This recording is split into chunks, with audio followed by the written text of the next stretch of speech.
Okay, great. Okay, we really want to get started here. When they asked us if it was okay to have a media tech intensive room, we had no idea this is what we were saying yes to. We wanted this to be a round table, an interactive thing. We will try to make that happen. I will be passing around the microphone after the speakers speak, but I just wanted to be clear that this is a little strange for us too. So, so was that racist? This is a research question that matters to us as anthropologists. How do we know when something we witness in the field is racist or not? Taking up the program chair for the 2016 AAA meeting, Samuel Martinez's Focus on Evidence, we have assembled a group of scholars whose work directly and or indirectly deals with this question: was that racist? Finding cause and effect for any social scientist is difficult. Racism in particular is difficult as it sometimes is used as a metaphor. It is sometimes used to define relationality or actual history. Sometimes it is used to define group boundaries, and sometimes used to exclude, which are in fact not always the same thing. Racism is the Geertzian wink. Racism as an explanation can be used to articulate the ineffable, as racism sometimes exists without any link to something tangential or concrete. Recent examples of how complicated racism is include: was Joe Biden's description of Barack Obama as articulate racist? Was the election of Obama a post-racial moment? Were people who voted for Trump by definition racist? If so, how do we explain the Blacks and Latinos who voted for Trump? Are buildings named for people who have held racist views, racist spaces? Are the Academy Awards racist, particularly if the president of the Academy of Motion Pictures Arts and Sciences is African American? Are most doctors really racist and deliver vastly inferior care to their patients? Being able to address these questions outside of political rhetoric is critical. Our discipline needs to lead in addressing critical social issues, but personally I believe that we cannot do this by turning our research into political speech. I don't think attending to the political sensibilities of the moment helps. We need to attend to what makes us human, and putting our political ideals aside to truly listen is, I think, what the future of our discipline should be. Having spent the summer interviewing poor rural white Americans and supporters of Trump, I can say they are not all racist, or racist in the way framed by the media. It's complicated. With that introduction, I want to hand the floor to John Jackson from the University of Pennsylvania, followed by Vanessa Diaz from the University of California, Los Angeles, followed by Setha Lowe from CUNY, and Marla Frederick from Harvard University, and then we'll have an open discussion. Thank you.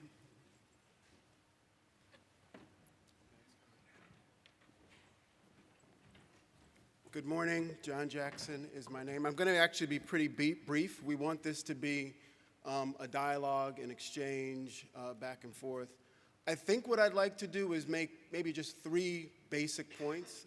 Sometimes I feel when I talk about race, I'm talking about issues that people already feel like they understand. And so part of my job, I think, is to just problematize, as far as I can, some of our taken for granted assumptions about what we mean by the term, how we mobilize it, and how it translates into the kinds of actions we imagine to be racist or not, the kind of adjectivals we put in front of the notion of racism and racist. And so what I'd like to do for a couple minutes is in some ways just wax nostalgic a bit about the way in which I think I was trained as an anthropologist in the 1990s to think about race and racism. Because in some ways I would argue, and maybe this was just my own particular academic upbringing, but I feel like I was being taught 2 diametrically opposed and not necessarily easily reconcilable ways of understanding race. And I think there are versions of thinking about the category, the concept of race, that actually inform some of the maneuvers we make when we try to understand what racism looks like in the world. So the first thing we were taught, and this is something that clearly has become part of the general public discourse, it's in the ether, but it was a version of all the reasons why anthropologists could make the case that race isn't, and has never been biologically real. Right? So part of the point clearly was we had all of these arguments, and probably everyone in this room can lay out in a very cogent and intellectually sophisticated way all the reasons why we recognize race isn't hardwired in the body. Right? We know what biophysical differences are. We know they don't map in any easy and straightforward way, any logical way even, onto notions of racial difference, except insofar as we link those to particular political objectives. So we know why hypodescent, the one-drop rule, worked in the US. It worked in the context of a slavocracy. That's why we had a particular iteration of what race looked like in the 19th century that we still carry with us. The legacy is still here. We still think in hypodescent ways about what race is. Not because it's in our DNA, not because it's in our bones, in our blood and biology, but because it's the version of thinking about social collectivity that worked for the powers that be and still continue to work. Right? So we got that. Race is a social construction. We still have a traveling exhibit that really tries to hammer home the point that race isn't biologically real. I think some of these people get that. And what I think is very powerful is once we finish that argument and we close up our books and we put our pens away, we realize racism can still operate once people get that memo. I used to talk about this figure, Leo Felton, who I think is kind of a textbook instantiation. There are tons of Leo Feltons around the world. But in 1999, he became famous because he got busted in a Dunkin' Donuts for trying to pass off fake bills. They found out it wasn't just that he was trying to do some money laundering for his own personal financial gain, but he was also part of this neo-Nazi skinhead movement that were trying to finance all kinds of dastardly things under the auspices of neo-Nazi political agitation ideology. One of the things they were going to do is blow up Jewish monuments around the Boston area. That wasn't even really the story. The story was when the press began to dig a little bit deeper, they found out Leo Felton actually wasn't white. He was, this love child of the 1960s, black father, white mother, and was in effect passing for white, quote unquote, right, in the hypo-descent one-drop rule context. And he was passing even to his other neo-Nazi skinhead colleagues.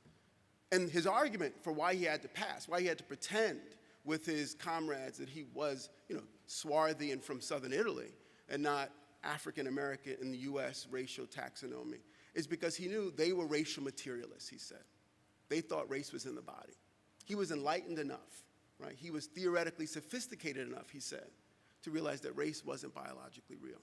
And he could make, I think, an incredibly substantive, detailed, and elaborate articulation that I found incredibly powerful for how and why he understood race not to be biologically real and could still be committed to blowing up Jewish monuments under the auspices of neo-Nazi skinhead propaganda. So that's a version, I think, of the limitations of thinking you can get us out of the ties that bind around race and racism simply by putting all of our eggs in a social constructionist basket. So, but we were being taught that, right? Race isn't biologically real. If we can get that right, get it out into the world, we can maybe inoculate ourselves from some of racism's most horrific and terrifying political instantiation. So that's one thing that I thought we were getting. But at the very same time, we were being told something else, at least as a cultural anthropologist, especially at a place like Columbia University, Boaz's institution. And the argument really also was that culture has productive force, and it's sui generis and not reducible to biology, right? That there's something about how we have to understand culture qua culture that's about recognizing the kind of important political, social, economic, and sort of systematic work it does, macro-structural work it does, without any recourse to biology. And that there's a way to understand the power, the potency of cultural practices and repertoires that isn't about imagining that it's somehow less powerful, less impactful, less valuable a way to talk about how and why we do things than biological, genetic, or natural moorings. And so in some ways, I would argue those 2 points don't actually operate together very easily. Because I think we were talking about imagining race as something we could really defeat by simply denaturalizing it and propping it up more purposefully, more explicitly in the realm of culture. Whereas at the same time, we were being taught culture has its own power and dynamic that isn't always easy to contain, isn't always easy to predict or understand. And so when we think about the question of, what do we mean by racism? How do we see it? How do we spy it? One of the first things I would argue, and this is sort of the second point I want to make of three, is that ultimately we tend to start from what is the least productive place, which is imagining we can draw a line between folks who are racist and folks who are not. That racism is about people and personages and subjectivities and identities, and not about actions that we all are capable of appropriating. That there aren't black-hatted racists over here and white-hatted non-racists over there. I think there's a fantasy we have that we know who the good guys are, we know who the bad guys are, and there's no ambiguity, there's no in-between. I think part of what we have to come to terms with, and this is even before the last election cycle, is that racism operates, I would argue, very differently from that. From this kind of very flat-footed, simplistic idea that there are racists and there are non-racists. I think part of what it means to grow up in a racialized culture is that we all have internalized, no matter what our colors are, no matter where we fall in the racial hierarchy, we all internalize versions of commitments to racist thinking. If we're reflexive, we can try to see some of those. We never see it all. But it tends to be much less helpful to imagine our job is to separate out the folks who have the poison pill of racism from the folks who don't. Because ultimately, I think that's a fool's errand, and you'll always be producing differences. I don't think there are differences in the world and in kind, but they're differences that might allow us to sleep better at night, that might be cathartic for us as we negotiate a complicated ideological landscape, but I don't think they're real. And so for me, so the third point then is to say, if we're trying to understand what racism looks like, how we see it, what are the ways to make sense of it, and really ultimately to push back against it, to combat it, I think one of the first things to think about as an anthropologist are all the ways in which, if nothing else, and I'm always an optimist, and so one of the things that I remember from my field work in Harlem is that there were all these Harlemites, whether they were born there or they had migrated up from the South, who sometimes tongue-in-cheek, sometimes in very pointed ways that they were trying to operationalize in the ways in which they saved up money and planned for the future. Invariably, no matter their age, what generation, what occupation, all these folks waxed on about how they look forward to going back to the South, right? Harlem is fine, right? Mecca is the capital of Black America, but really they wanted to go back to the South. And when I probe, when you ask, well, why do you want to go back to the South? Invariably the answer was, at least in the South, when it came to race and racism, you knew what you were getting. That there was kind of this easy existential clarity between what you imagine folks are saying to you and what you think they're harboring in their hearts saying. And again, I don't think there's a folks who are really pining for the old South, but there is this kind of stability that comes with imagining race and racism are easy to categorize, to dissect and analyze, and to actually make sense of in a way that doesn't force us to interrogate all of the complicated, sloppy ways in which we each are part of the process of reproducing it. And so, I guess, so I'll end with saying is I think part of anthropology's job is to not just try to figure out the difference between hypersensitivity and microaggression, right? Not just trying to understand where we can really make a case for what is explicitly racist versus what is not racist, what's internalized racism, what's a version of structural, institutional, inferential racial, all these adjectival ways in which we try to make sense of different manifestations of the fact that we use these categories to wound people, to hierarchize. We do it systematically, and we do it interpersonally. And I think as a field, as a discipline, part of what I would imagine we can say to ourselves is, what is it about the anthropological project that seems to always be able, despite the fact that we're trying to do penance for the ways in which we dressed up and institutionalized racism in the academy and made a vernacular idea much more feasible as a scientific concept? What are the ways in which we can get beyond a social constructionist position, even get beyond a simplistic attempt to ferret out the real racist from the non-racist, to a place where we can say, what does it mean in a moment when you can literally have your hand in the cookie jar, where you can do all the things we've conventionally described or categorized as racist, and still not imagine the label is yours? And I think that's the world we're in. where it almost doesn't matter what you do, doesn't matter what you say, doesn't matter how seemingly straightforward and self-evidential it is of one's commitment to racialist thinking, we still imagine we can wiggle out of it. And that, I think, is a relatively new phenomenon for us. Because ostensibly, there were always self-aggrandizing, unabashed racists who claimed the term, right? The sort of David Dukes of the world. Increasingly, what we have now are versions, I would argue, of folks equally committed to racialized thinking. I argued, when Obama got elected, that one of the things an Obama presidency does is make white people whiter in a fundamental way. I think that was true. I think it continues to be true. But what I really feel like is important, and I'll end on this note, is ultimately, I think our job is to try to figure out, as a discipline, how to make sense of a world where it's not important whether or not you're racist, quote unquote, because even when you do racist things, we seem to fetishize the label and not the impact, the implications of the actions, not the effect of the policies. And I think there's a way in which, if we get too distracted by trying to label something racist or not, we lose sight of the more fundamental intervention we can make about trying to figure out a way to create a multiracial polity that actually can work multiracially. We've yet to do it, but I'm still optimistic enough to think we can, or at least we don't have a choice but to try. That's it. Thanks.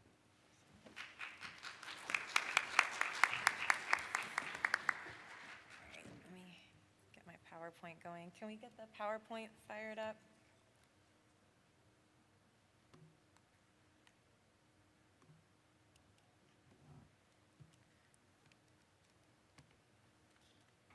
We good?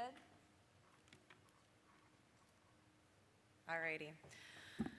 So just to quickly introduce myself and the work that I do, my name is Vanessa Diaz. And my research is on the racial politics of representation and division of labor in the production of celebrity weekly magazines like People Magazine and Us Weekly. And specifically, I look at the work of and relationships between predominantly white female celebrity reporters and the male-dominated photographers, particularly the predominantly Latino paparazzi. And so my work looks at questions around how ethno-racial, gender, and class realities interact with shifts in the neoliberal global political economy, facilitating the creation of unlikely laborers like the Latino paparazzi.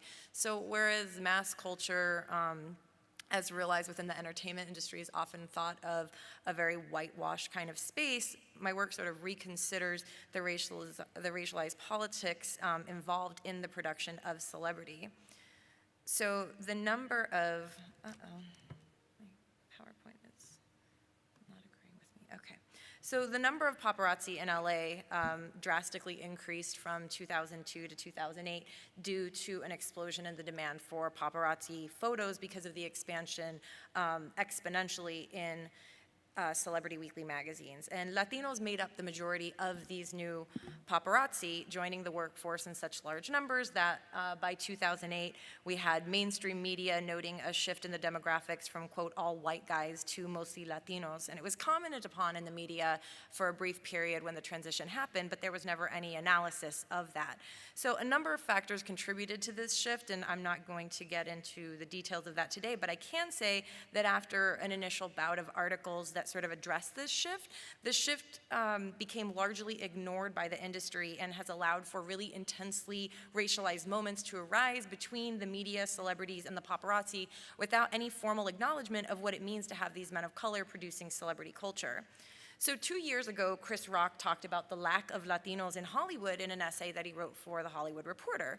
And there are Latinos doing work in Hollywood. It's just a disenfranchised kind of labor. It's contingent and freelance labor, and it has been reconfigured and reconstituted through this racialization. So we already know that paparazzi have been historically hated. They were named after the annoying news photographer who ran around with the celebrity reporter in the Federico Fellini film La Dolce Vita. And so the personification of Fellini's film exemplified that love-hate relationship between the paparazzi, the public, celebrities, and other media producers, which persists today. But what happens when an already hated group of laborers becomes racialized? It allows for overt racism that occurs under the guise of them just being terrible people because they're paparazzi. So, for example, in actress Jennifer Garner's testimony before the California State Assembly in support of a recently approved anti-paparazzi law, she talked about paparazzi in terms that were very obviously reflective of stereotypes about Latino men, but it was under the guise of them just being dangerous paparazzi. So she called them large, aggressive men and refers to them as gangs of law-breaking photographers. And then there's the Paparazzi Reform Initiative, which is a lobbying group that promotes anti-paparazzi laws, and their language very clearly mimics anti-immigration sentiments. You can see phrases like hate paparazzi, paparazzi free zone, save Malibu from the paparazzi. And so these are just a few examples where race is not used in the discussion directly, but instead the profession, and in this case, paparazzi photography, gets used as a proxy for race and allows for very dangerous kinds of discourse. And kind of to John's point, we're talking about racism, but it's not being called racism, right? We don't want to call ourselves racist, so we'll find a proxy to talk about it in different terms, even if the consequences are just as dangerous. So now, particularly as the Oscars So White movement kind of picked up over the last few years, we continue to be in a moment of publicly and critically dissecting the entertainment industry and understanding that its problems are not just about one institution within the industry, it's about the industry across the board. So if we look back to Chris Rock's comment, he refers to LA, and specifically in this case, he's talking about the entertainment industry and sort of Hollywood as liberal. So I just want to quickly address an extension of what Melissa Harris Perry talked about last night. So she spoke of this outrage among white liberals in response to the election, and the surprise of white liberals and the disgust among white liberals. And I think much of the reaction from Hollywood figures, I have some examples up here, like Madonna saying, "A new fire's lit, we never give up, we never give in." Judd Apatow saying, "After the wonderful Obamas, it's going to be horrifying to see the family in the White House. It's like a John Waters movie," like all these different celebrities commenting on how horrifying this is. And at the same time, it ignores the very exclusionary racial politics that exist in the entertainment industry. In many ways, Hollywood's like the perfect example of liberal white America, with the exception of figures like Clint Eastwood or something. Hollywood is overwhelmingly Democratic. Hollywood actors like, Matt Damon, producers like Steven Spielberg are among the highest donators to the Hillary campaign, the Obama campaign, and regularly to the Democratic Party. And they fancy themselves as liberals and non-racist. So then how do we explain things like when Matt Damon now famously race-splained the producer Effie Brown on his show Project Greenlight, when during the discussion about directors they were considering to greenlight, Brown raised her concerns about the lack of diversity among those directors, and Matt Damon said that the diversity would be taken care of in the casting and not in the production team, because why greenlight a director of color? Greenlight instead white producers who in this case featured only one black character who was a prostitute who was constantly beaten by her pimp.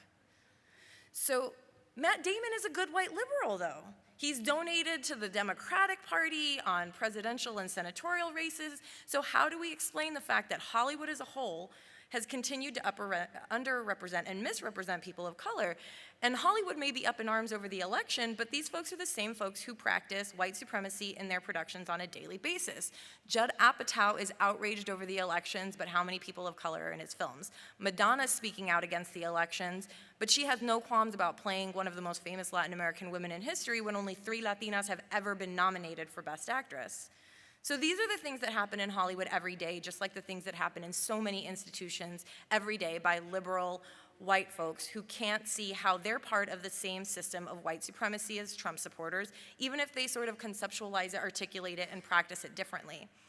And let's not forget that white celebrities, especially white women, were offended by the trending hashtag #OscarsSoWhite and complaints about the fact that 0 women of color were nominated in that category for the Oscars last year. There were op-eds, tweets, and other kinds of communication from white Hollywood pointing out the Hollywood version of all lives matter, right? So we have Helen Mirren saying it's unfair, Charlotte Rampling saying it's racist to whites, Judy Delpy saying that she wished she would have been African American because people don't bash you afterwards when you complain about inequality the way they bashed her as a white woman for talking about the lack of representation of women in the Academy. So this is not divorced from the Trump election. We know about possessive investment in whiteness, to reference George Lipsch's terminology. Hollywood as an industry has a possessive investment in whiteness. My hope is that all of these white folks in Hollywood who are speaking out against Trump are also going to start doing the hard work that everyone needs them to do around issues of diversity in Hollywood. So quickly to connect this to anthropology, we also know, as Oren Starn says in the intro to the book that came out last year, Writing Culture and the Life of Anthropology, one is more likely to run across an anteater in a shopping mall than a Republican anthropologist. So what does this mean for anthropology? Is it the same as Hollywood, a group of well-intentioned, predominantly liberal white people who can't always see the way in which they contribute to the colonial legacy? And I'm just thinking offhand about curriculum. In my graduate school courses, I can count on 2 fingers the classes that actually foregrounded scholars of color in the curriculum. That's one easy way we could be contributing to this kind of shift. So beyond this panel and beyond these circumstances we're discussing on this panel, we need to ask ourselves and encourage our colleagues and grad students and undergrads to ask themselves how they might be contributing to both subtle and overt forms of racism. So, thank you.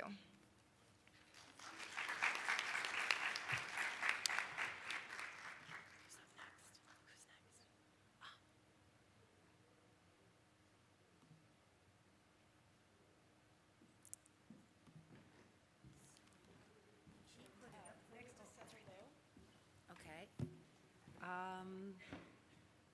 Use slideshow. There it goes. Well, my hi, good morning. My tack's going to be a little different in that I think from working in public space, I'm much more concerned with our taking greater notice of the way in which the world, in fact, inscribes our landscapes with racism. And because I at first was unsure about how I wanted to evaluate the question, was that racist, I turned to racial formation theory. I had been using it in my social theory class and found it really very helpful to think about a racial project being defined as racist if and only if it creates or reproduces structures of domination based on essentialist geographies or categories. You can see I'm already thinking about space of race. And for a social project to be racist, then it must link essentialist representations of race and social structures of domination. And what racial formation theory does, for me, at least in terms of answering this question, is it allows me to think historically, but also in terms of the very messy construction it is that both of that John certainly alluded to and Vanessa gave us one example of. I'm starting out, however, with an assertion, and then we'll show you my ethnographic evidence, that the built environment is a concretization of racial formation. And the reason I do that in a session on Was It Racist is that I think I need to make it very clear. I want to be very clear that all of the processes of urban development, planning and design, including financial strategies such as privatization or securitization structures, produce an infrastructure, I mean literally concrete physical structures of racial domination. And there is a lot of research and talk that pulls us away from that focus. So I'd like you to begin there with me. And that just to underlie this is that the histories, as Vanessa was saying in Hollywood, the histories of planning and design professions have always been aligned with real estate developers and with elites, always, rather than public interest. Again, something that you only find in histories of the planning profession, such as the wonderful book Colored Property. And the essentialist representations, at least in the world I'm looking at, are the forms of sociality. I think that's actually meeting John's requirement of actions. Forms of sociality and imagined illegal criminal intentions of people, such as Rough Riders, teenagers, Muslims, Black and Latino males, immigrants, and others that depend on the historical, social, and cultural context, create categories of exclusion. And my example is going to be on public space. So this is a slide that I present to people all over the world, mayors and governmental officials, about the threats to public space.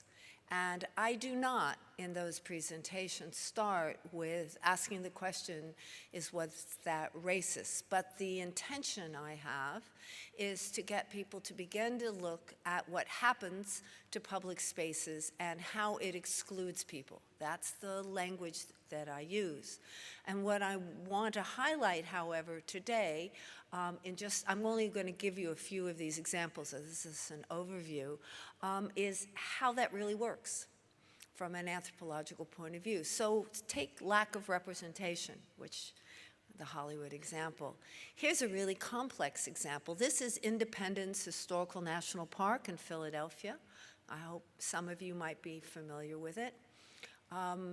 It is right next to Society Hill, which is a gentrified section of downtown Philadelphia. The question was asked by the National Park Service, how come no local Philadelphians, particularly African Americans, use this park, which is a huge public park, public space? And we went in and, in fact, looked at all the kinds of groups that were excluded, we argued, from that park to find out why.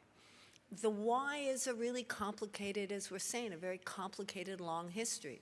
It's a history of the Park Service trying to create a white male space, a colonial space that dates to 1776, and that took away any other vestiges of history the accretions of history after that time. It's part of the fact that Philadelphia decided to clean up Society Hill by moving out all of the individuals, the poor individuals who are there, because the only way you could stay was to buy the house that you were in, and you had to prove that you had the money to renovate it, and then you could buy the house for $1, which moved in a completely different population and pushed out the rest of actually immigrants, African American, all kinds of Jewish communities that had been there for centuries. But then the question for the anthropologist is not just what's going on here, but also I would say you need to be engaged. If it was racist, what do you do? And in our interviews, of course, we found African Americans who live right near this park saying the only thing that's black is the ink on the Constitution, on the ink of the signatures in the Constitution, that it was not for them. And in fact, 20 years later, in all fairness to that national park, there are all kinds of signs, notations, buildings, interpretations about the African American buildings, sections. Washington Square, which was the first African burying ground, were all reinstated and in fact changed that public space landscape. Another example simply is restoring landscape features in some place like Prospect Park without their social functions. Was that racist? In fact, we find that people of color in general, poor people, I would say also, do not use spaces that do not have social functions. Another transformation of public space. What about privatization? You say, well, that's a pretty easy one. I'm not going to say much about controlled access, gates, guards, rules, commercialization. All are there to keep others out. Who are the others? What is constituted as the essentialized representation? Normally, in this case, African American and Latino males who used to use this space as their everyday space. But there are also subtler forms of privatization that I think we need to be thinking about when we ask that question about was that racist? Is the entire financialized moral geography that is being created by privatization, how people's value is being recalculated in terms of the amount of debt they can carry, the amount of wealth they have, whether the government, whether mayors, which is who I usually speak to, want to have people who don't have a lot of money to be in space. And how does that devolve into certain kinds of racist actions? Securitization. Everybody wants to be safe and secure in public space. And yet we all know, or I hope we all know, that surveillance, tends to work in very different ways for very different individuals. If you go in and interview and you know that there are 240 cameras on Union Square and you interview people, you will see that it is a wide range of essentialized others who see that camera as trained on them. And the same with the police towers. This is of San Jose, Costa Rica, just to make a gesture to say I'm not just talking about the United States. I work in Latin America as well, and part of my ethnographic work is also to see who is the other, what is being racialized in a Latin American setting. And these police towers are very specific for keeping, in this case actually, Nicaraguans who are the racialized other in that environment. And finally, social injustice. Do I need to say much? The picture says it all. Unfair distribution of space. The top is the Bronx in New York, a local playground, and the bottom is Central Park. Is that racist? Here's a little more complicated one. Do you know the story of San Francisco, the Mission District playground, where Latino youth had always been playing soccer for, I don't know, what, 40 years? Some of you know the story, and that one day they come, right, to see to the soccer field, and there are these young white kind of Google employees, and they say they've paid their $15, and that now the field is theirs. I call this is really procedural justice. I like to talk about social justice in a very amplified way to get at it, all the tricky ways that racism works. And they went actually, what the other slide is that they did go to court. They did create a social movement and did get their soccer courts back. But this is another version of social injustice. I have many other examples, but really we want to talk about this. This is just a small list I decided to present of all of the ways that I can think of that it was racist. I guess I'm saying, yes, it was racist. It is racist. But these are almost every single solitary way in which your public spaces in your cities and in your rural areas are being produced. This is a concrete, a multi-layered, securitized, privatized, socially unjust system that is layer upon layer upon layer, making it impossible for people to come together and reinforcing a racialized structure to our landscape. One moment of optimism, and then I'll stop, is that on the other hand, for those of you who want to try to work against this, which is a huge project, is that for every threat, there is also an opportunity to try to create an anti-racist landscape. And I think that's our work as anthropologists, those of us interested in the built environment and space and place and regulation and governance. Everything from restoring local histories to open access, to free programming, to fair distribution of space. I guess I want to stop on an optimistic note, John. That for even though, I'm mostly concerned of how we inscribe a racist landscape, and that has been what I care about the most, I also want to offer you that there are ways to reinscribe an anti-racist landscape, and I think it will contribute to a better future. Thank you.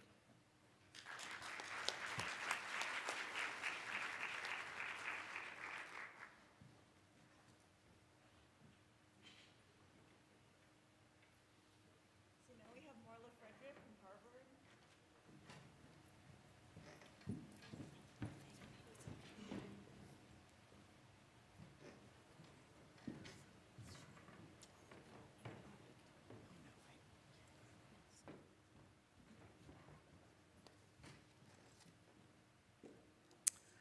Good morning, everybody. Good morning, everybody. It's a pleasure to be here. I'm going to delve right in. This is a part of a new project that I'm working on. I tend to focus on religion, and I've moved to focus to, and particularly the Black church, have now focused more on Black institutions. And so I want to present some initial thoughts to you on the subject, is that racist? The schools of former slaves and the schools of former slave owners, HBCUs, PWIs, and the legacy of race. The year 2016 has placed kind of in sharp relief the history of race in America's educational system. In September, we all know Georgetown University made the, for many, shocking announcement that its Jesuit priest in 1838 sold some 272 persons, enslaved persons, in order to save the university. While it came as a surprise to many, this revelation was not a surprise for scholars like Craig Wilder, who study American higher education. In his book, Ebony and Ivy, Race, Slavery, and the Troubled History of America's Universities, he argues that, quote, the first 5 colleges in the British American colonies, Harvard, established in 1636, William and Mary, 1693, Yale, 1701, Codrington in Barbados, 1745, and New Jersey in 1746, were instruments of Christian expansionism, weapons for the conquest of indigenous peoples, and the major beneficiaries of the African slave trade and slavery, end quote. In fact, the long history of the American university system, from Harvard to Georgetown to Duke, and countless colleges in between, is rooted in American slavery. How very racist is that? The financial, social, and structural benefit that these colleges enjoy is compounded in compounded interest from the money raised, the services rendered, the business relationships established, yields benefits, many might say 30, 60, and 100-fold, decades and centuries later. To rectify this problem, colleges have renamed the buildings. Georgetown is considering providing scholarships for descendants of those enslaved persons. And yet this is a history of predominantly white institutions. The lingering question remains, however, how do we understand the history of historically Black colleges and universities in light of this racialized history? To tell the history of PWIs, or predominantly white institutions, is to tell but one narrative, that of former slave owners, their sympathizers, and their legacy. But to tell the fuller story, one must also tell the story of the schools of formerly enslaved persons, often founded by freed people. How do we come to understand the history of historically Black colleges and universities and the particular challenges that they face in the 21st century in light of America's racialized history? And when history is the present, what role do we understand race and racism to play in their ongoing challenges for success? To look at the endowments of HBCUs in relationship to the endowments of PWIs, is it not expedient to ask, is that racist? Racism, after all, is not only about what has been done and what is being done, but it is also about the cumulative effects of racist actions. In this way, what we term institutional racism is also about how systems established unevenly reproduce what we might term racist outcomes, the kind of ongoing economic consequences of a racial caste system. I want to show you this graph to kind of put in sharp relief what I'm talking about. So this is the endowments of the largest PWIs and the endowments of the largest endowments of HBCUs. So this first set of graphs, the PWIs, represents, I can go to the next slide and show you and go back and forth. This is in the billions of dollars. And so if you look, Harvard University has a $32.7 billion endowment. University of Texas Systems has $25.4 billion. Yale University, $23.9 billion. Stanford University, $21.4 billion. Princeton University, $20.7 billion. And there are at least 100 other colleges that have endowments well over $1 billion. For historically black colleges and universities, however, the very largest endowment does not even reach $1 billion. Howard University has $586.1 million. Spelman College has $367 million, Hampton $288, Meharry Medical College $136, Florida A&M University $127. And this next slide is just a slide that helps us see the kind of averages. How can we talk about this in averages? If you look at the first set of graphs, bars, the private HBCUs compared to the national HBCUs, private HBCUs have about, on average, 38 million, and private PWIs, 223 million. Public HBCUs, on average, 49.34 million, and public PWIs, on average, 87.7 million. So how did we get here? Prior to the signing of the Emancipation, freedmen and women from the African Methodist Episcopal Church founded the first HBCUs founded by African Americans, Wilberforce University in 1856. There's debate about which is the first HBCU. Is it Cheyney University? Is it Lincoln University? Both of those were founded by whites in the North, in Philadelphia. And so Wilberforce kind of takes on the ownership of being the first historically black college founded by blacks. But each of those was founded before the Civil War. The largest number of HBCUs was actually founded after the Civil War between 1865 and 1910. Many of them were founded by freed persons within black religious communities, whether it's the African Methodist Episcopal Church or the National Baptist Convention. Others were founded by white missionaries and white religious bodies from the North who came down. White missionaries came south and helped to establish historically black colleges. And then the final category of HBCUs was founded by the federal government through the Freedoms Bureau. Many of these were founded as land-grant institutions. And so several states, particularly across the South, have historically black colleges that are still currently funded by the state. According to Mary Beth Gassman, who's at University of Pennsylvania, until the mid-1960s, HBCUs were, with very few exceptions, the only higher education option for most African Americans. With the push for the integration of historically white institutions during the Civil Rights Movement, enrollment dropped at HBCUs and their role of educating the near entirety of the black middle class shifted. Today, the 105 HBCUs enroll 11% of black students in the United States, yet they represent less than 3% of colleges and universities in the country. These institutions are, she says, public and private, religious, non-sectarian, et cetera. They have educated, HBCUs have educated the likes of Martin Luther King Jr., Thurgood Marshall, Oprah Winfrey, Toni Morrison, myself. I'm a graduate of Spelman. John Jackson, he's a graduate of Howard University. And while these schools remain central to the education of African Americans, still producing some of the highest numbers of black medical doctors, PhD students, and PhDs, particularly in the STEM fields, black colleges struggle, some to survive, others simply to thrive in this educational environment. According to the HBCU Digest, an online magazine, the endowment gap between historically white colleges and universities and HBCUs has doubled in the last 20 years. So several factors contribute to that.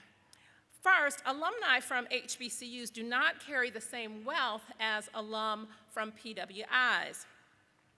The overwhelmingly black alumni base does not have the wealth capacity to quote unquote save HBCUs. The typical black family holds, as we know, about $7,113 in net worth, whereas the typical white family holds about $100,000 in net worth. And the story of this kind of disparity became really real to me once I graduated from Spelman and then graduated from Duke. So at Spelman, I would receive my alumni newsletter, right? And then after I graduated from Duke, I started receiving my Duke newsletter.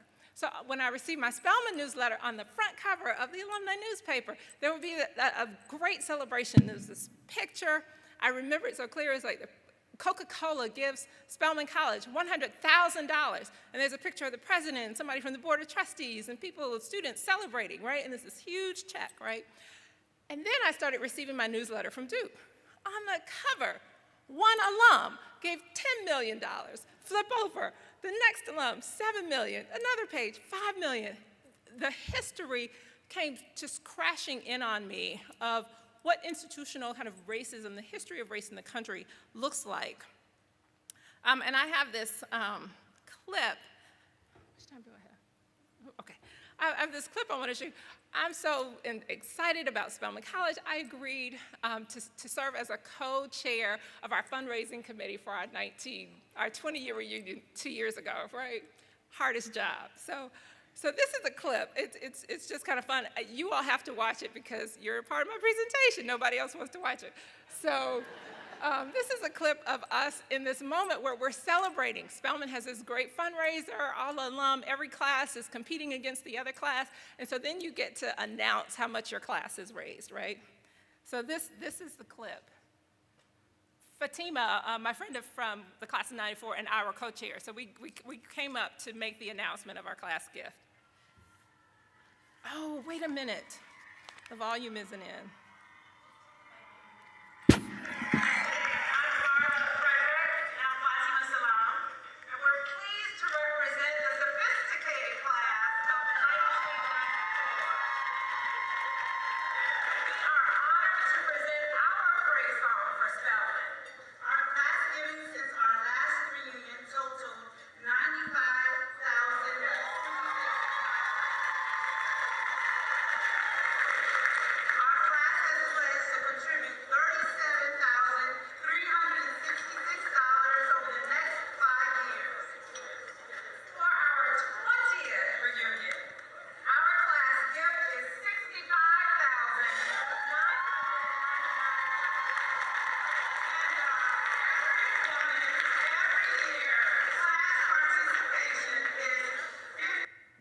Okay, that was my bootleg friend doing a bootleg video. But the end of it was, so we raised, what, $65,000, right? With over 50% participation from our class. So I'm on a high. We've done all this work for Spelman. I go back to Harvard, right? Where they then have their celebration of their class gifts, right? The class, I think it was 84, the class of 84, raised something like $84 million. So I said, this is insane. This is insanity, right? The kind of varying differentials between HBCUs and PWIs, and Spelman is one of the wealthiest HBCUs. And so we're at schools like Spelman, our private schools, there's this other history of public HBCUs and how currently the states fund or underfund public HBCUs. I'm just gonna say this really quickly. State governments have differing investments in HBCUs. Much of what I have talked about surrounds kind of the general funding for private schools, but over the past several years, HBCUs in several southern states have come under attack with decreased funding from states and threats of closure. And Bobby Jindal in Louisiana was trying to close several of the HBCUs there. In South Carolina, last year, 2015, Nikki Haley and the state legislators came up with a plan to revamp South Carolina State University in order to help with its financial struggles. So the plan was, and they voted to do this, to close South Carolina State for 1 year. They would fire the president, all of the board of directors, remove all the faculty and the students that had a B average, they would send to other state colleges. And then, in 1 year, they would reopen the school with a new president, new board of directors, new faculty and students, et cetera. We all know what that means. This is an attempt to close the school. And so this was the announcement. Of course, alum were outraged, sent in letters responding, and so eventually that measure died, and they kept the school open. In North Carolina, state legislators voted on a bill that would effectively decrease the cost of tuition at 5 state colleges, 3 of them HBCUs, and 1 of them predominantly serving Native American population, to reduce tuition to $500 per semester with a promise that they would make up the $70 million that the schools would lose, but there was no kind of hard evidence of where this $70 million would come from. Of course, the alum, again, kind of responded, and that measure at least removed HBCUs from that bill. So in recent years, Republicans, governments across the South have enacted various measures to quote unquote revamp HBCUs. Many of these measures are seen by their opponents as racist. However, state legislators argue that they are looking out for the best interest of the school and looking towards better economic models. Given the long history of PWIs and HBCUs, however, there's another narrative that more readily explains state responses to HBCUs. One could argue that they are a means of taking over the campuses or closing them altogether. In the end, we have to ask ourselves, in what ways do these struggles highlight the ongoing challenges of HBCUs? When governments say this is about economic efficiency, how do we mark the ways the state actions reinforce racial hierarchy and disadvantage? When colleges established in the shadow of slavery struggle to keep their doors open, while schools who benefited from slavery enjoy the rich resources of their slaveholding legacies, we have to ask, is that racist? When schools who benefited from slavery are able to more effectively provide financial aid to minority students, establish the best football and basketball programs which further fund the schools, and provide faculty resources for faculty development, how do we measure these issues in terms of race? Excuse me. And how do we measure the long history of race in America's higher education system? And when we do, how do we press forward the conversations about equity? Thank you so much.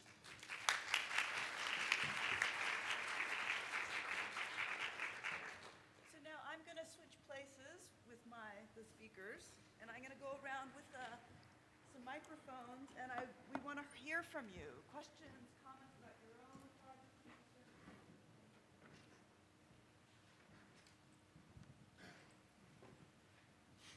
Good morning.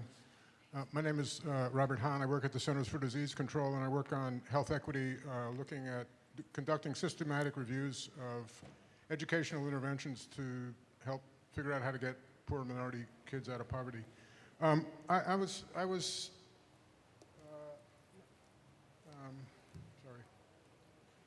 Professor Jackson, I was a little puzzled by the opposing positions within anthropology that you described.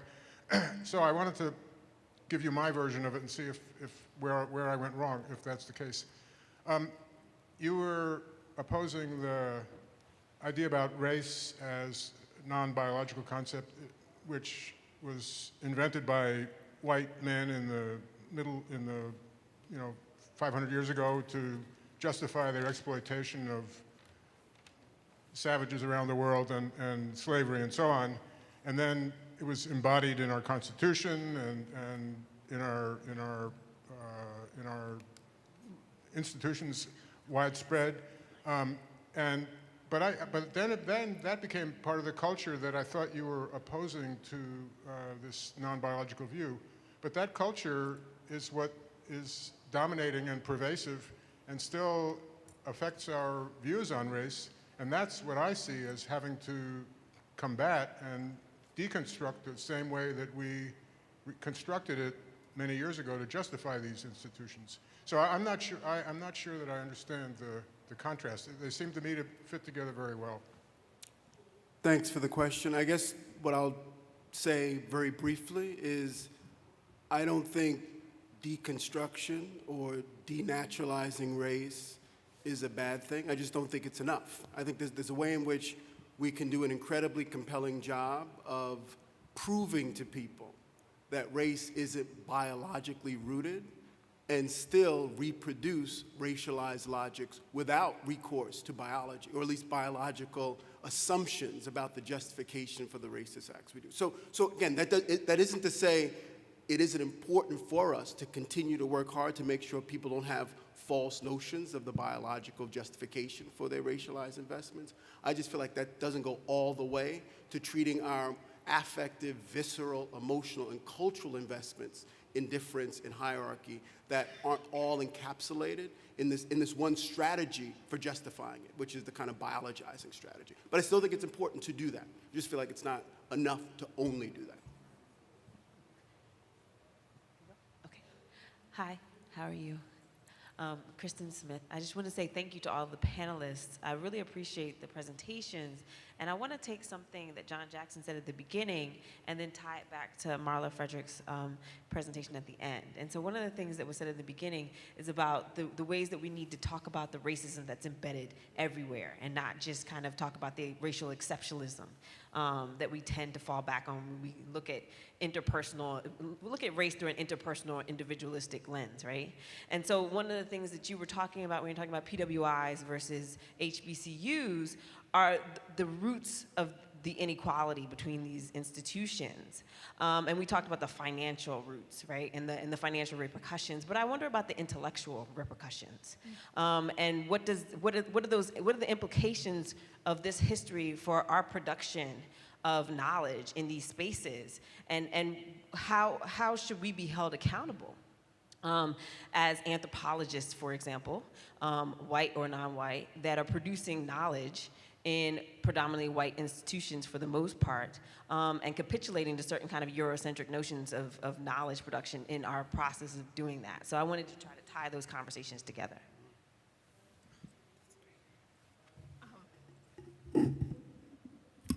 I don't know that I have a great answer for you, but I do know that even at HBCUs, there's this true kind of discussion, ongoing discussion. I know at Winston-Salem State University, one of their deans, Corey, has been working on this very question, and that is, what is the particular intellectual commitment of a historically black college? How does it, what are the kind of philosophical ways in which we are training students to think about the world vis-a-vis the ways in which PWIs have trained students to think about the world, which goes to your question about our role as anthropologists in predominantly white institutions. I do think that there's something, even for HBCUs, one of the things he kept emphasizing is this is not just about being phenotypically black on a college campus. It's about how you are being conditioned to think about the world as a black person and the ways in which your life should intervene in the world. And so I do think that there's room for further discussion as to what that looks like for anthropologists like me who are at Harvard vis-a-vis, scholars who are at, say, a Spelman, Morehouse. I know that there's this history on HBCU campuses where there's a kind of re-instantiation of Eurocentric ideals that's part of its very history because they were often founded by white missionaries from the North. But then at Spelman, it was after I graduated, they have a new course that every student is required to take, which is African diaspora in the world, right? Where you are forced to think about the world beyond the ways in which you've been trained from K through 12. And then that kind of orientation of the world should hopefully help you think about yourself and your work in the world, regardless of what field you enter, whether it's English or history or economics or law, that this kind of orientation helps you think better about the world. Yes, a question for Professor Jackson.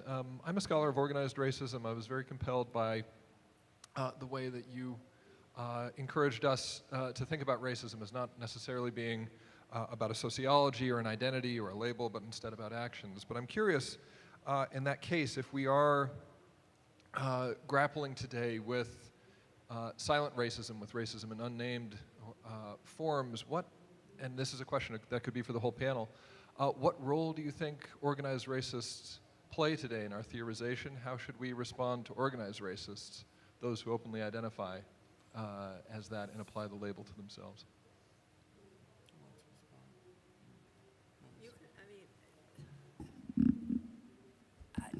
I think one of my point is that, again, I think that's the point of many that we're making is that organized or unorganized, that the entire structure of society is organized along those lines.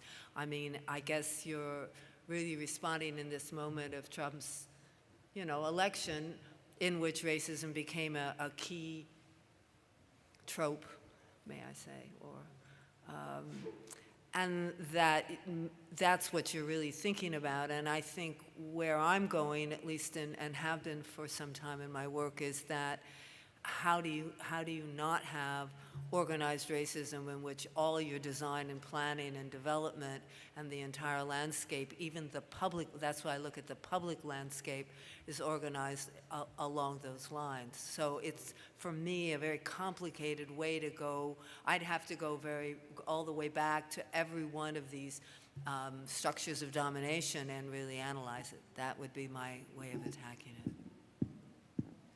So I'll just add something kind of to piggyback on that. I understand what you're talking about, maybe perhaps like, you know, the KKK endorsing Trump. We know that there's still a KKK, you know, organization. They're organizing parades and demonstrations.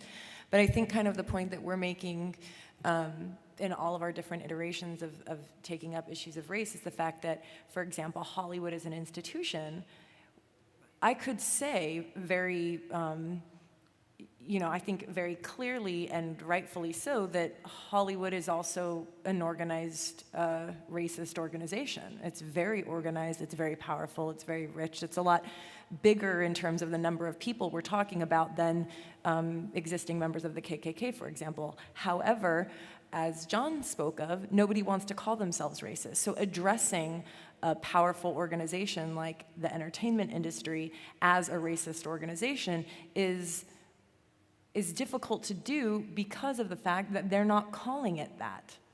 They're not addressing it in that way.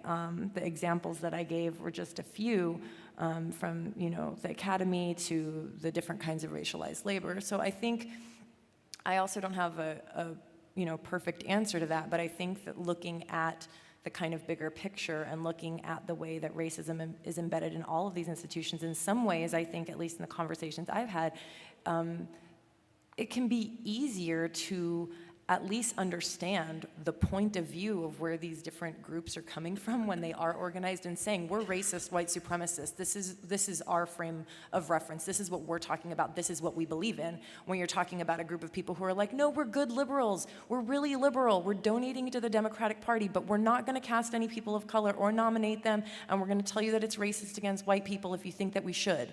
But we're not racist. So actually engaging in that conversation can be more difficult when they're totally sidelining that race is even in the equation. Sorry, was you going to make a comment? Okay, greetings.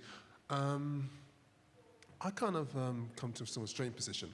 I kind of think right here is that racist, that we're kind of in a place where we need to start checking, well, that's privilege, and marrying them the two together.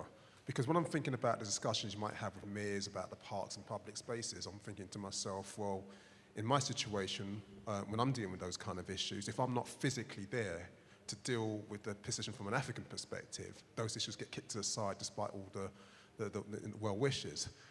I have a similar history. I went to UEL, University of East London, which is, I would say, an impoverished university. And I now go to UCL, which is the complete opposite.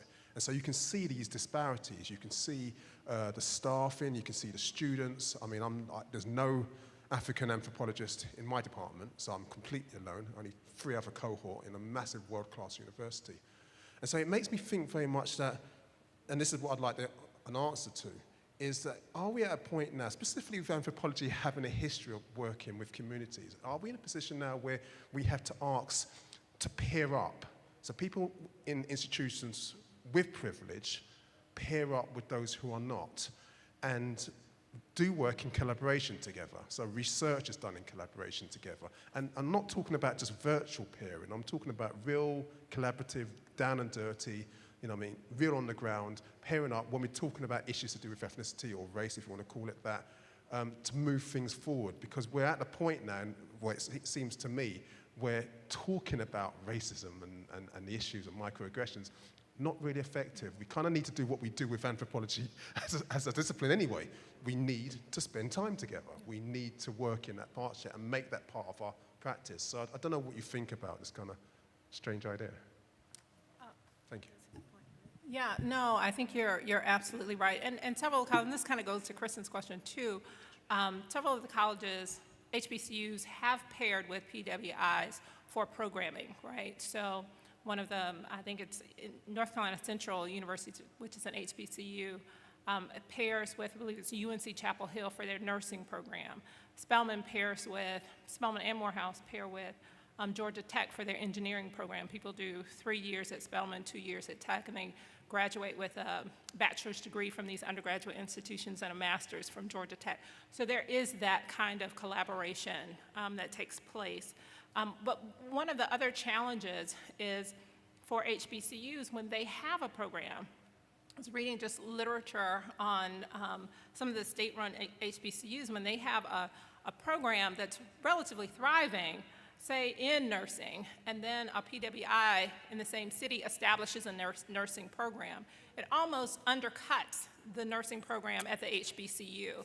So it's imperative that the PWIs see themselves in partnership, especially state-run PWIs, see themselves in partnerships with the HBCUs in the state. And that also is an issue of the government, how the legislature votes and decides to appropriate money for these institutions, and making sure that those legislators have in mind that these schools are viable and that you cannot necessarily create, it's not in the best interest of those schools or those students to create that type of competition. Yeah, thanks for the presentations. There are a couple things in them that I sort of reflecting on. One was with regard to the PWIs. As a product of PWIs myself, I think it's a good analysis. Maybe this is a very simple point, but you showed the average, the national average, which I think national average of endowments versus that for historically black universities colleges. or colleges and universities. Just at a statistical level, I was wondering if there'd be a difference in terms of if you looked at the median rather than the average, because there's an intersection in what you're talking about between a massive issue around just inequality between, say, just public institutions and, these elite places like Harvard that sort of reproduce a global power elite, right? And as somebody who's been very invested in sort of public state universities and so forth historically, there's a whole issue there that sort of can be not separated from it, but it's an issue in and of itself, and then there's the issue of the sort of racial issue of the differences, and there's kind of an intersection there that maybe could be teased out more. And this goes to another my bigger question that I've been struggling with, especially in light of this last week, is how to tease out, or an issue of sort of flattening of racism, that sort of everything becomes racism. All institutions are racist and so forth. So the analysis of Hollywood, right? Yes, the Oscars So White thing is a big deal. It was very publicly called out and so forth. But what I'm struggling with, and it's an effect of what I think one of the many, many things that happened in this last week, or we saw happening in this last week with the election, is that everybody's being called racist. So Hillary Clinton sort of famously was called out by Black Lives Matter, right? So if you look at perspective, I come from the Wisconsin people who all switched from voting from Obama to Trump, right? And I do think that one of the effects there was that, if Hillary Clinton is racist and Donald Trump is racist, then, that becomes a non-issue in voting if they're all racist. So it's like, how do we deal with that? I'm not saying that there aren't things with Hollywood that aren't racist and so forth, but how do we, if you flatten it out so much, that in itself becomes a kind of problem. Just responses from the panel. Okay, I'll say, do you want to start? You go ahead. Just a few kind of initial thoughts. One thing is that, we had the question about organized white supremacy versus, and we kind of talked about the issue that even if it's not formally, organized in that way and saying we're white supremacists, that it's still an issue. But at the same time, I think what you're referencing, the Obama voters who switched to Trump, and that kind of an example, Hillary's racist and Trump's racist, so that being like a non-starter as a point of considering a candidate. I think that racism in all of its complexities, the way that we see it exhibited and practiced and institutionalized, there are still degrees of it. And I think Melissa Harris Perry sort of spoke to that last night in her talk when she got into the fact that things are bad and sometimes they're gonna get worse before they get better. But for example, she talked about the fact that, you know, a generation before her, she wouldn't have belonged to her father, right? But she was her father's. And so that was an improvement.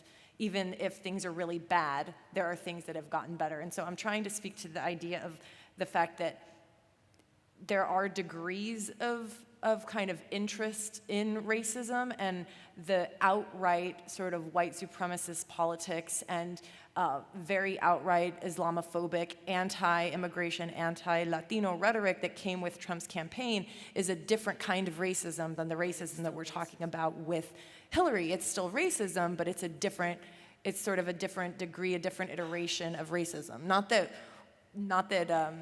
one sort of like makes the other go away. I see how it could be a conundrum if you're looking at these racisms comparatively, but they're not the same in their totality, if that makes sense. Well, yeah, I really think, I think the kind of question you're asking is certainly coming up time and time again. I'm finding it not as useful to think in that way, because I don't really see that flattening effect. I think if you turn, and that's why I turn to racial formation theory and think about systems of domination and essentialization of different groups of people, then the question of the Hillary Trump, they're both racist, makes much less sense.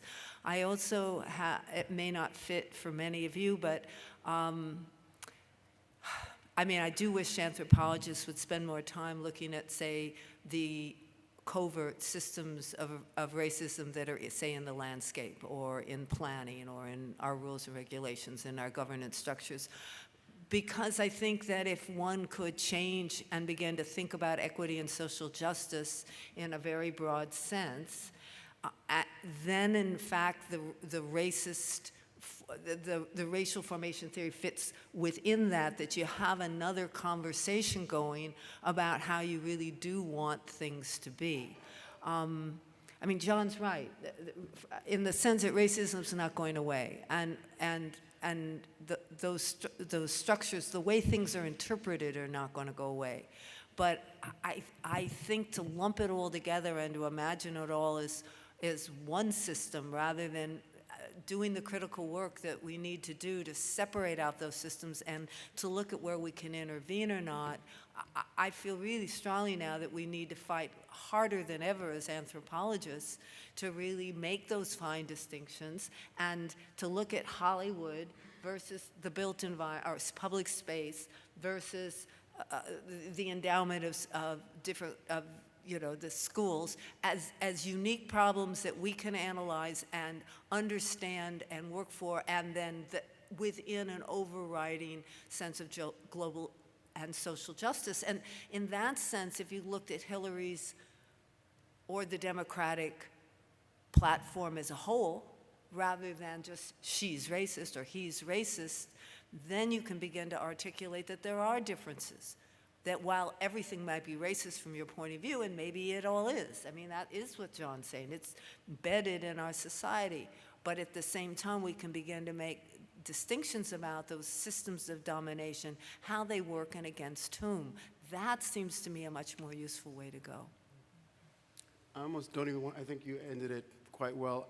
I'll say one tiny addition that I think for me is very helpful. Often, if I have a critique of what kind of anti-racism looks like, it's that it can feel to me very lazy in the way it makes distinctions between and among manifestations of racialist reasoning. So for instance, just take a faculty meeting, right? There's a version of what we might imagine racism to look like, how it rears its head in that space, that's some version of, we don't want Native Americans here, right? Emphatic, explicit, right? I make no bones about it. That's different from a version of what we might imagine to be racialist reasoning that doesn't even realize they're not here to begin with, right? Doesn't even see their absence, which is even different from, well, I don't feel comfortable being explicit about not being invested, but I'm not going to vote for any person of color if you bring up. Like, so there are all these different nuances, and we want to imagine that we can use the same sledgehammer as a strategist to respond to them, and we can't. And so I think so the part of your question to me that's incredibly powerful is one that says if we're not careful, then all we do is imagine we can have the very same response to these very different instantiations of racialized understanding and not address it in a way that's effective, right? So when I'm in that faculty meeting, if I have the version of a commitment to unabashed, explicit, racialized investments in whiteness, I respond to that differently from the faculty member who doesn't even realize that they're not there. Right?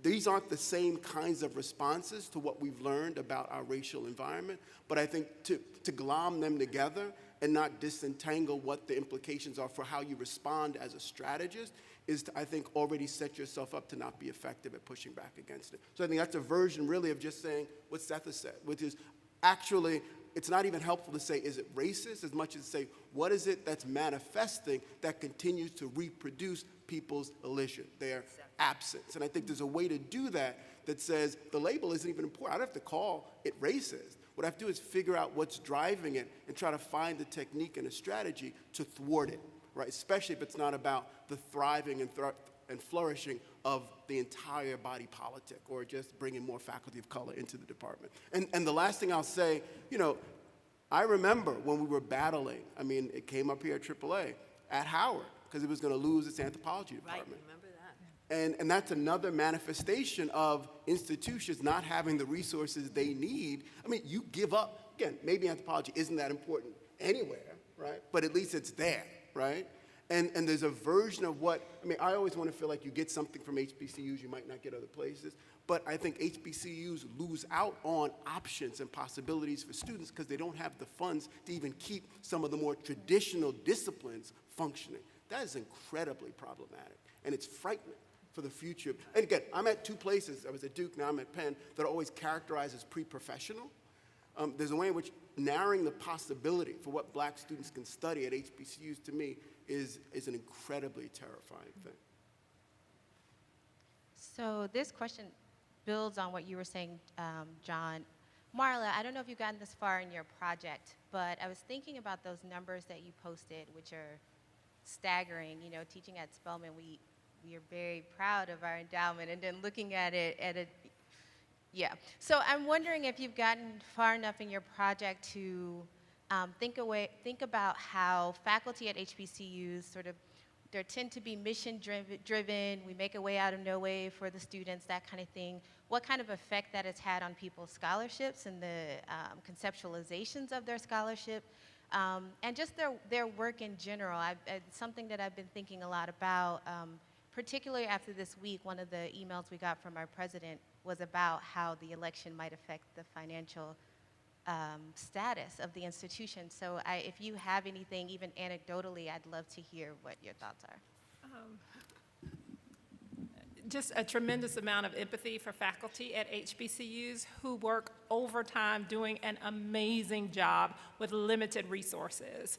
And the teaching requirements at HBCUs tend to be relatively heavy given the demands of the students and the limitations of faculty numbers. And I just compare that to my experience at Harvard, and they're so drastically different. Even if we take an issue like sabbatical, how often do faculty at HBCUs, how often do they have sabbatical to just write, to do the research and writing, compared to faculty at a predominantly white institution? At Harvard, for example, and I know Harvard is an exception in the realm of research institutions because faculty have an option for leave every 4 years, right? And I think it's at Duke, it's probably somewhere between every 6 to 7 years.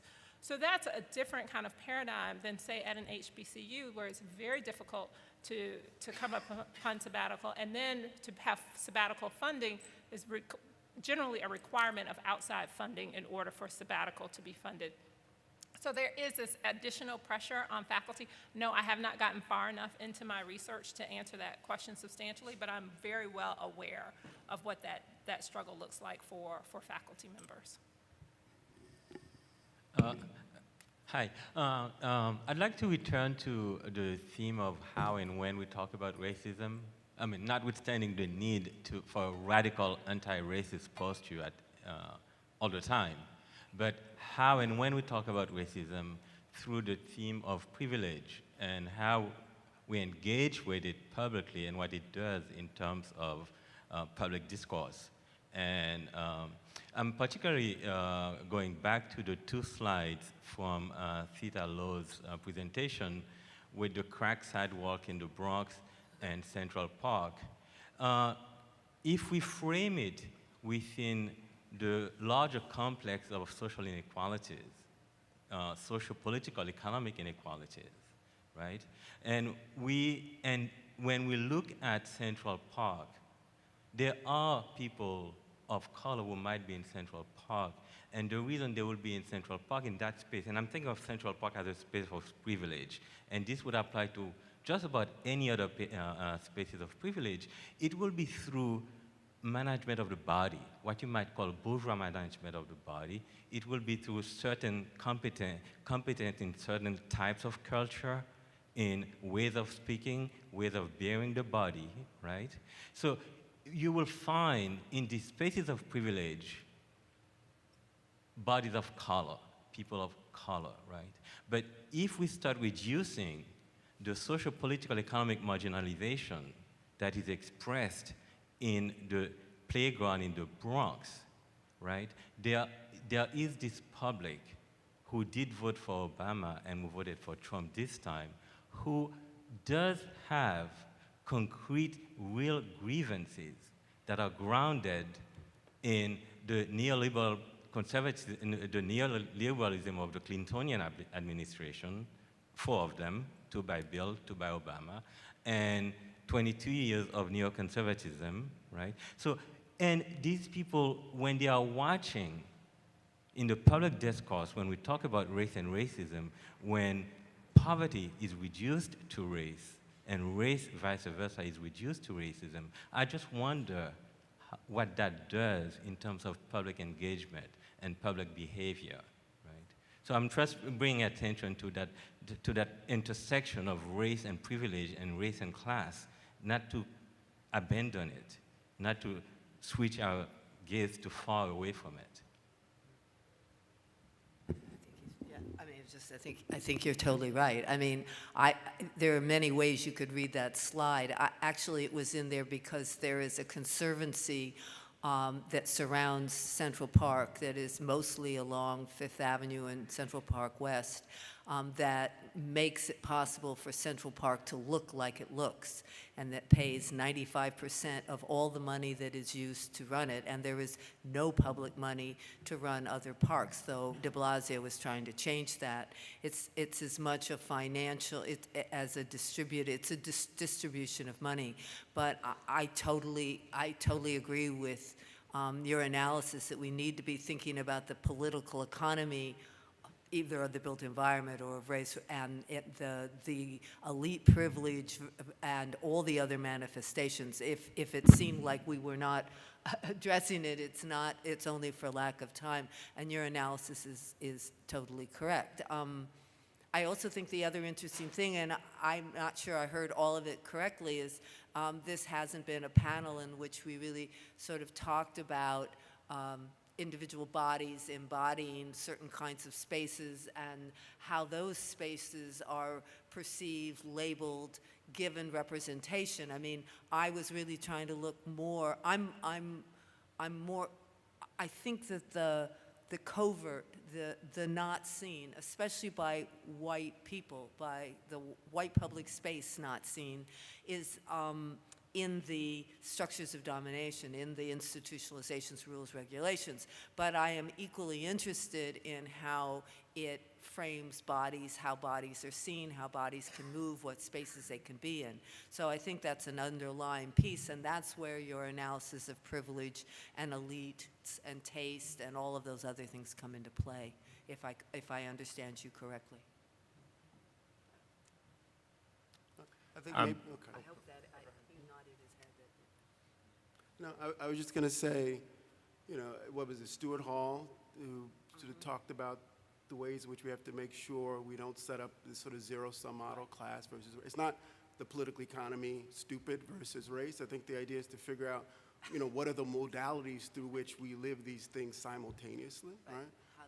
And how they're articulated. So part of me always goes back to the fact that, poor black and brown people clearly are also affected by the economy in ways that poor white people are, but responded differently in this election. And I think so there's a way in which understanding how that class-based reality is still informed by, inflected by, and constituted through our investments in these other categories, including gender identity and sexual identity. I mean, I think that's a tough thing, and I know we like, as academics, to kind of pull things out and deal with idealized types, but part of what makes it so wonderfully complicated is that when it functions in the world, they're all entangled. And for me, that entanglement means it's always a political economy that we have to understand is driven, at least in this body politic, by this long-standing investment, I would argue irrational investment at this point, in continuing to reproduce a version of racial hierarchy and difference. And we always can play on it.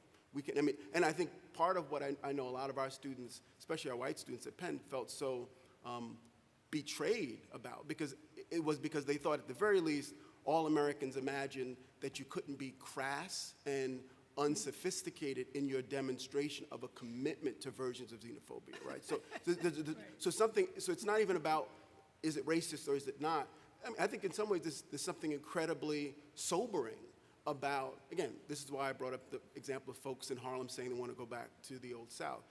There's less existential ambiguity about the investments we have in these categories, as atavistic as they might seem, when we see folks willing and able to say, I can vote on one issue and ignore the others, when they're also saying there's something about their commitment to these categories that actually inhabits them as political actors in ways that are different than we thought from the pre-1960 iteration of what it meant to be a part of a nation like this one. And so I guess a long-winded way to say, I just don't want us to imagine that we didn't talk about political economy and somehow a discussion about race isn't always already a discussion about political economy, right? And I'm not going to concede that ground to Marxists or neo-Marxists or anyone else, or to this understanding that there's something about the political economic system that isn't at its core constituted, at least in this body politic, by this ongoing investment in racialized reasoning. I think it's hard to disentangle them. And our job is to think them together constructively, Yeah,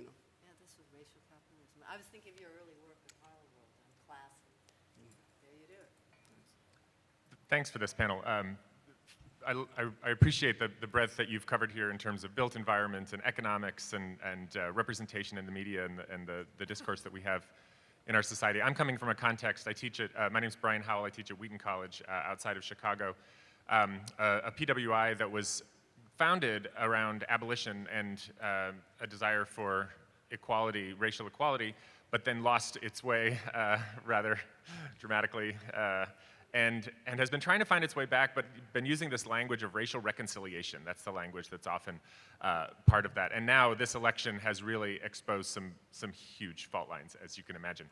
But even in the secular version of race relations, that language that seems to just sort of constitute these sort of different groups as sort of homogeneous wholes that are sort of relating to one another or reconciling to one another or whatever the language is, that makes, I think, some of these more subtle conversations about economics and built environment and media representations and the cross-cutting kinds of issues harder to see.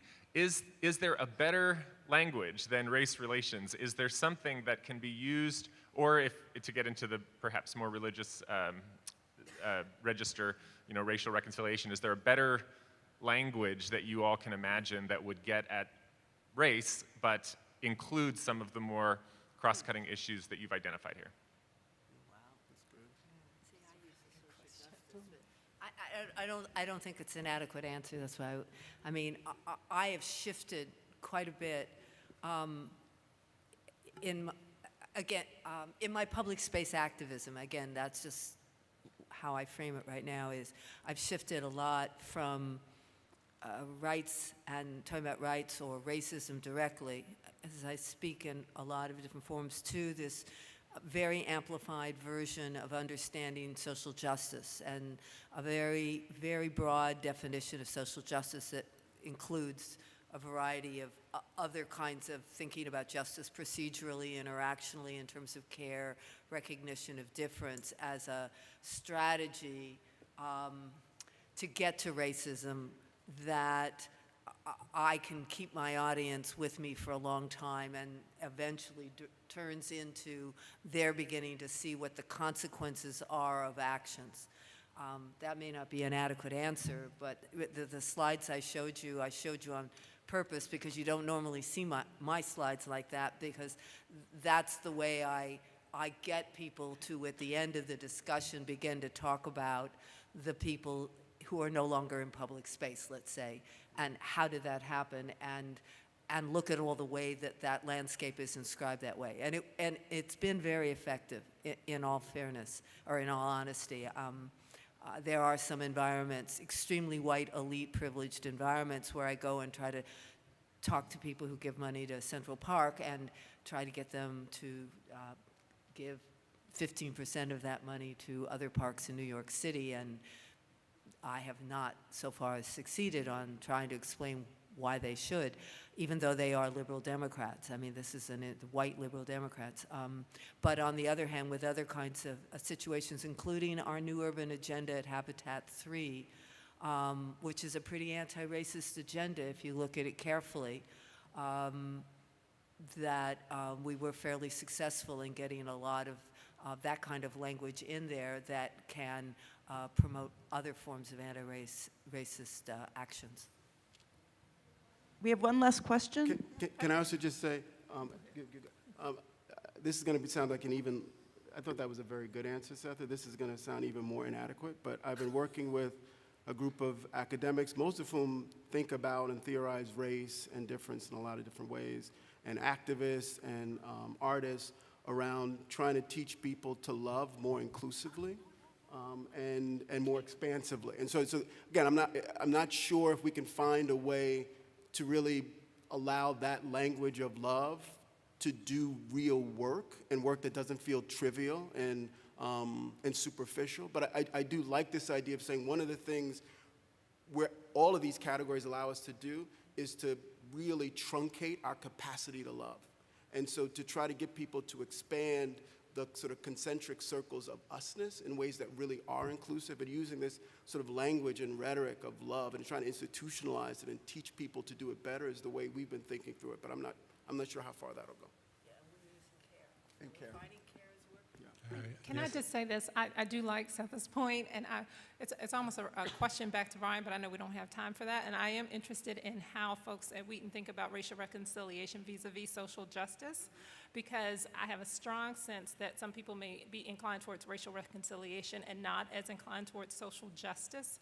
And justice has a way of forcing us to think about redistribution of wealth in economics, and so there's a way in which social justice can signal things like hiring more minority faculty or more scholarship funding, but there's a monetary part of social justice that I think rubs people the wrong way. Whether even it's people knowing that education for incarcerated folks ensures that helps to ensure that they will not be reincarcerated. But why would you send money to educate incarcerated people? So there's a sense of social justice that also talks about money that I think makes people less anxious. And reconciliation is nice and fuzzy and warm and hugs and kisses. So it's Wow. That's interesting. Yes, Peter Herbig, I'm from Aalborg University in Denmark. I'm trying to make sense of this. It seems like racism is like a big black box in a way. What was that racist? In case it was racist, what kind is it? And the reason I'm asking is, I mean, I'm coming here to try to make sense what can I use overseas and what can I not use. Few anthropologists work on this in Europe. As a social division is mainly sociologists. But the reason I'm asking is that the kind of racism we see is built up in connection to nationalism, to this idea of securing the borders we are occupied by Muslims like the Nazi occupation and so on. And it has the function of building community. Okay, so when Trump talks about building the wall, we know exactly what he's talking about. It's not really about the facts about the wall, but it's about building community. Well, anyway, the point is, what do you operate with, say, different kinds of racism? Don't we need to do that at least for a moment so we know what we are talking about? Whenever we talk about anti-Muslim racism, anti-Semitism, and the racism against, well, white East Europeans, for instance, or do we need to say, well, it's perhaps the same phenomena, but they co-occur so that when terrorist Breivik in Oslo is killing 77 young people and writing his manifesto, he is, well, Islamophobic, he is anti-feminist, he's not a misogynist, anti-feminist, anti-multiculturalist, and anti-cultural Marxist at the same time, okay? Would you allow me to answer this question? Yes. Okay. So, sorry, I have such brilliant speakers, I didn't feel like I needed to say anything. So I'm a big believer that anthropology sometimes goes against, good anthropology sometimes goes against our political sensibilities. And we know that, we know from Elinor Ostrom's work where she uses anthropological ethnographies to argue about how societies operate around what we call common pool resources, and how the need for people to understand cost and benefit for the costs that they assume, they feel like, benefit them equally to the costs that other people assume. And one of the things that I think we're missing in anthropology is exactly what you're talking about, which is that, we are the elite, so we have great educations, and we know that people crossing the border aren't going to be competing with us for particular jobs. What if you have just a high school education, or not even? The people crossing the border present, to you, in a sense, a threat to these common pool resources. And so it's a lot easier for us to not be afraid of that, right? And also, they feel like we get the benefits while they assume the costs, right? So I feel like even though we want to be, I know many anthropologists want free, open borders, people to be able to cross freely, I think that communities, imagined communities, are very real. That we imagine ourselves in working in relationship with others together towards a common good, and that we have to acknowledge that in order to wrap our heads around nativism that's growing in the United States and growing in Europe. We can make it better, but we have to start from understanding the kinds of fears. And I ask you too, how is buying local as a movement different from what we see as this kind of nativism, right? I mean, there's a sense that if you keep, globalization has worked really well for the wealthy. It's worked really well for the wealthy, but it hasn't for a lot of other people in the world. So I'm just gonna pass it on to one of my brilliant scholars to finish it off. Thank you so much. I just wanted to really quickly add, you gave us so much food for thought. There was a lot to digest there, but one thing that stood out to me that I think connects back to a lot of what John has been reiterating about the question, was that racist, and kind of what are the bigger questions behind it. So not just was that racist, but how is the racism being exhibited and articulated and institutionalized? What are the kind of nuances around the kind of racism that anyone's seeing in any particular example? And you said, around Trump and this discourse about the wall, that when he says build the wall, we know that he means, or that he's referring to building community. And I think that we need to kind of apply the same kind of thinking, is not just that when he says build a wall, he's saying build a community, but when he's saying, or if he is referring to building a community, what kind of a community is he talking about building by building the wall? Because it's building one kind of a community at the expense of complete destruction of several other communities. So that is, I think, part of the same kind of nuances. If we're going to say you know, was that racist? How is it being exhibited? If we're going to say, you know, this kind of discourse is talking about, in fact, building something else. It's being built and creating simultaneous destruction. So there's just, I'm just trying to kind of point to the nuances that come with that kind of linkage that you're making.